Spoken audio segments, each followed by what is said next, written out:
Bom dia, queridos e queridas que assistem o canal Fonte de Vida. E vamos de mais um vídeo para este canal. Gente, estamos dando aqui a segunda aula de como surgiu a igreja. E esta aula fala da expansão da igreja. Tivemos a primeira aula e estamos dando continuidade a essa aula. Não sei se vai terminar hoje, mas se não terminar a gente faz outro vídeo, né? Para a honra e a glória do nome de Jesus Cristo. Vamos aqui no primeiro versículo da semana e o Senhor ele vai nos ajudar, né? Temos o Espírito Santo de Deus, não? A nossa sabedoria ela é pequena, ela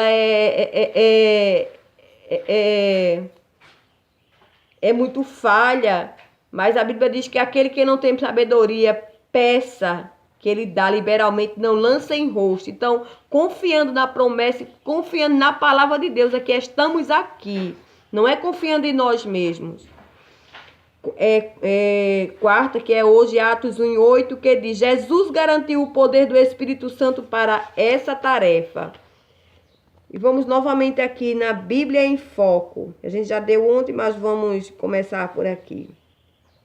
A igreja primitiva em seu nascedouro, conforme lemos em Atos 2 e como vimos na aula passada, era uma comunidade pura em caráter, avivada espiritualmente, dotada de uma fé poderosa, cheia de amor e ousadia. Mas havia um pequeno defeito que foi sanado em pouco tempo. Qual era o defeito? Faltava-lhe o zelo missionário. Como bem analisa o historiador Jesse Limont, a igreja que nasceu no dia de Pentecostes permaneceu durante bom tempo em seu território de origem, quando devia ter saído para outras terras e outros povos. Para sair foi necessário o surgimento de severa perseguição, para que se decidisse a ir a outras nações desempenhar sua missão mundial. Então, a missão que Deus tem para a igreja é uma missão mundial, que o evangelho seja pregado aos 4 cantos do mundo. E a gente viu aqui que aquele grupo era dotado do poder, da graça de Deus, da ousadia, mas eles estavam ali evangelizando só naquela área de Jerusalém. Mas não era isso, eles precisavam ter o fogo missionário, ou seja, de sair para expandir e falar o evangelho de Jesus expandir, né? Que pessoas viessem ser salvas e que o reino de Deus ele crescesse na terra. E assim, é sempre assim que o Deus ele trabalha na obra dele. Foi preciso que Deus levantasse uma grande perseguição ali para que ele se espalhasse e o evangelho crescesse. Mas vamos, em nome de Jesus, vamos dando continuidade. A perseguição levou a igreja primitiva à obra missionária. Essa perseguição que levou a igreja primitiva a espalhar-se pelas nações vizinhas e, consequentemente, dedicando-se à obra missionária, está registrada em Atos 8, 1 e 4. Diz a Bíblia que, devido à primeira onda de perseguição contra a igreja que estava em Jerusalém, houve uma dispersação e todos foram dispersos para terras da Judeia e da Samaria, exceto os apóstolos. Atos 1 e 8, parte B. Diz o versículo 4 que essa dispersão da igreja levou à expansão da mensagem do evangelho. Mas os que andavam dispersos iam por toda parte anunciando a palavra.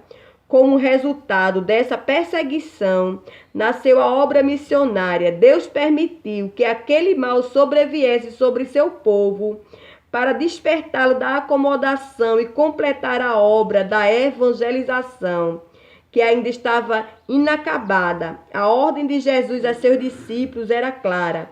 Eles deveriam fazer discípulos em todas as nações. Isso está em Mateus 28, 19 e 20, Marcos 16, 15 e Atos 1 e 8. Aonde hoje, às vezes, Deus permite que determinados males nos sobrevenham para que despertemos de nosso sono espiritual e cumpramos a sua vontade para as nossas vidas. Então, é como foi dito, houve essa perseguição para que a igreja do Senhor, para que aqueles discípulos que ali estavam ali, ele se espalhasse para evangelizar e cumprir o idem glorioso de Cristo, que é ir por todo mundo, pregar o evangelho a toda a criatura.